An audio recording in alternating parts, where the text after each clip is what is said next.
আসলে ফরিদপুর শহরে এই যে পরিবেশ, আমি মনে করেন বহু জেলায় গেছি, বহু ডিস্ট্রিক্টে গেছি, বহু জায়গায় গেছি, কিন্তু সব জায়গায় মনে করেন এই যে আবাসিক এরিয়া, এই আবাসিক এরিয়ার ভিতরে এই ধরনের প্রাকৃতিক পরিবেশ, এত গাছ এবং গাছগুলো কি মনে করেন যে কাঁঠাল গাছ, আম গাছ, এই ড্রাগন গাছ, এই যে বিভিন্ন গাছ, এই গাছগুলা এরকম অন্য কোনো জায়গায় নাই।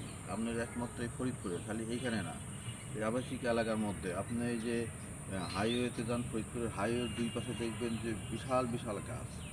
এই যে একটা প্রকৃতির প্রতি একটা ভালোবাসা, এটা ফরিদপুর শহরে ছাড়া আমি কিন্তু আর অন্য কোথাও দেখি নাই।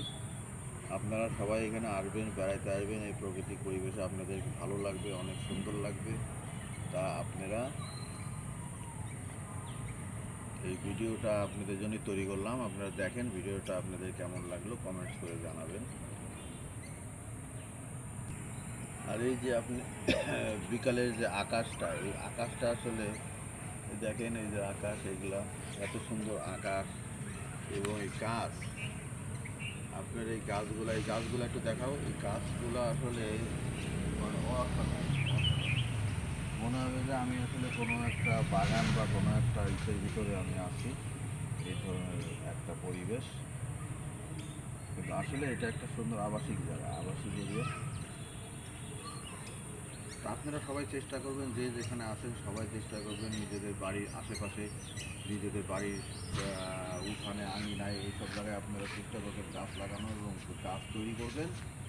এবং আমাদের এই পরিবেশটাকে, এই পৃথিবীর এই প্রাকৃতিক যে পরিবেশ, আমাদের গাছ আমাদের যে অক্সিজেন দেয়, এই অক্সিজেনের মেশিন, এই বেশি বেশি গাছ লাগাবেন এবং পরিবেশটাকে বাঁচাবেন।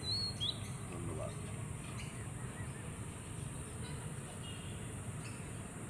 ছবিটা উঠাও।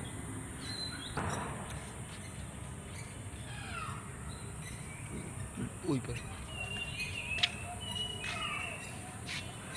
ওই যে চাঁদ, আকাশের চাঁদও দেখা যাচ্ছে, সুন্দর, দেখো সুন্দর অসাধারণ একটা দৃশ্য। আসলে এই ধরনের দৃশ্যটা আসলে দেখা যায় না, এই ধরনের দৃশ্য খুবই সুন্দর।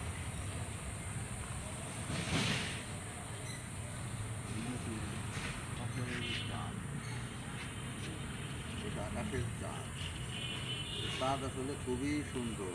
এইভাবে চাঁদ ওঠা আসলে দেখা যায় না খুব সাধারণত। আবার এই পরিবেশ, এই জিনিস, এই যে এগুলা আম,